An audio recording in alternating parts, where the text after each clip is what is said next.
எப்படியாவது கடனாளி ஆயிடுறேன், குடிச்சு பாதி கட்டுறேன், பொம்பளை ஆளுகளை எப்படா ஒரு திட்டம் போடணும்னு முடிவு பண்ணி வழியக்க கொண்டு வந்து கடன் தர்றோம், நீங்கள் குழுவாக அமைச்சிக்கங்கன்னு மகளிர் மன்றம் சுய உதவி குழுன்னு அமைக்க வச்சாங்க.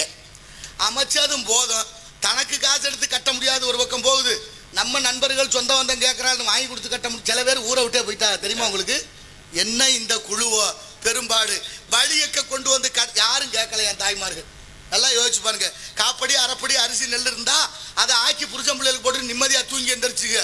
ஆனா அதை விட்டு வழியக்க கொண்டு வந்து பெண் சமுதாயத்தை நாங்க உயர்த்திடுவோம்னு கொண்டாந்து கடன் கொடுத்து விட்டு பொழுது விடியும்னு வீட்டு வாசப்படில் உட்காந்துறேன்.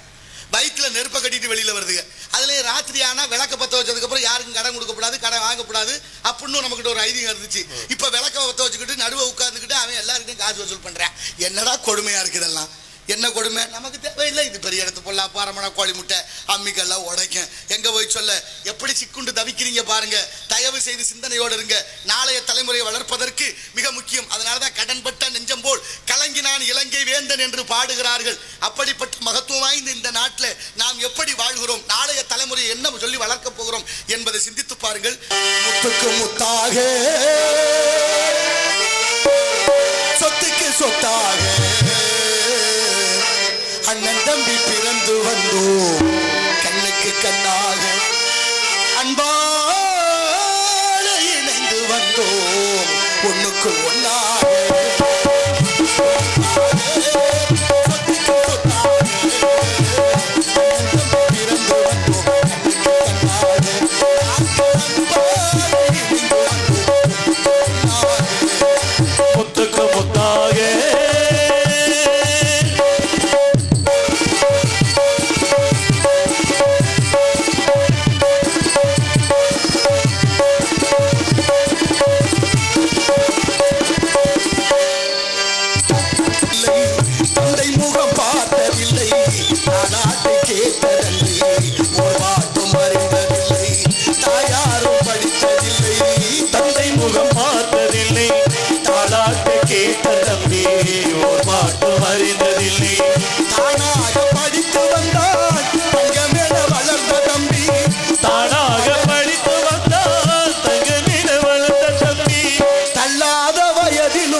ஒன்றுபட்ட இதயத்திலே ஒரு